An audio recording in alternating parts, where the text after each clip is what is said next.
Hello, friends. I'm happy to be part of the Palace Theater's second act series, and sorry we couldn't be together in person. These are certainly unconventional times, and I hope you're all staying safe and healthy.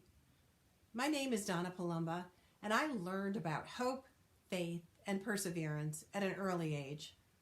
My grandfather, Nunno, immigrated right here to Waterbury from Italy when he was 23 years old, leaving behind his young bride who was expecting their first child.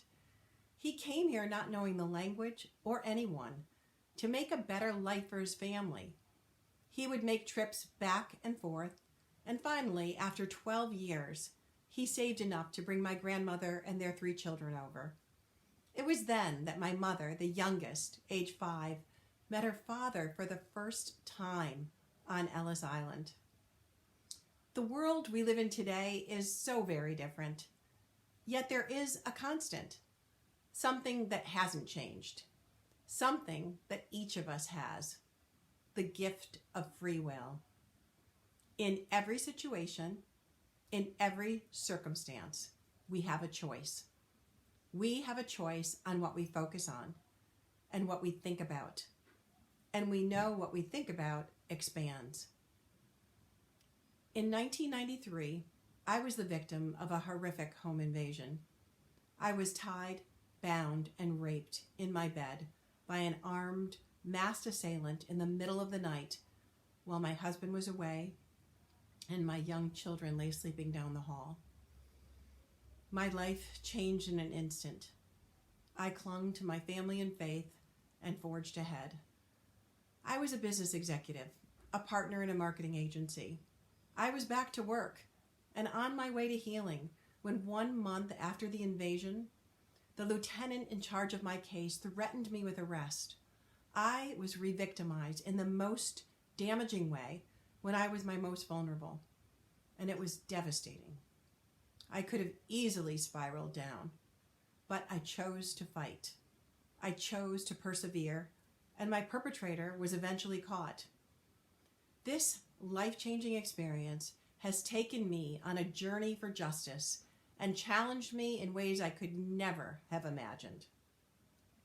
It ignited a passion to fight for lasting and meaningful change and to help other victims. I chose to come forward publicly with the airing of my story on Dateline NBC in 2007, and the nonprofit Jane Doe No More was born. That same year, my case was the impetus for the removal of the statute of limitations on sexual assault cases with DNA evidence in the state of Connecticut. In 2010, Jane Doe No More produced an award-winning video, Duty Trumps Doubt, that we premiered at the International Association Chiefs of Police to help first responders minimize re-victimization. This trauma-informed training is now in all 50 states. In 2012, I co-authored the book, Jane Doe No More, that is now being used in criminal justice studies. And at the heart of everything we do are our Jane Doe No More survivors, who are now empowered and educating others.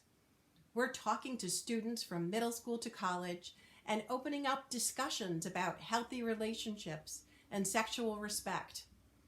And we have provided safety training to over 5,000 women and girls through our self-defense program. It has been quite a ride, and we hope to do so much more. Life is an amazing journey, and it is often the bumps in the road that challenge us to do more than we ever thought we could. As a survivor, I found an opportunity to do important work, and it has been an incredible blessing. Making a real difference in the lives of future generations has become part of my healing process.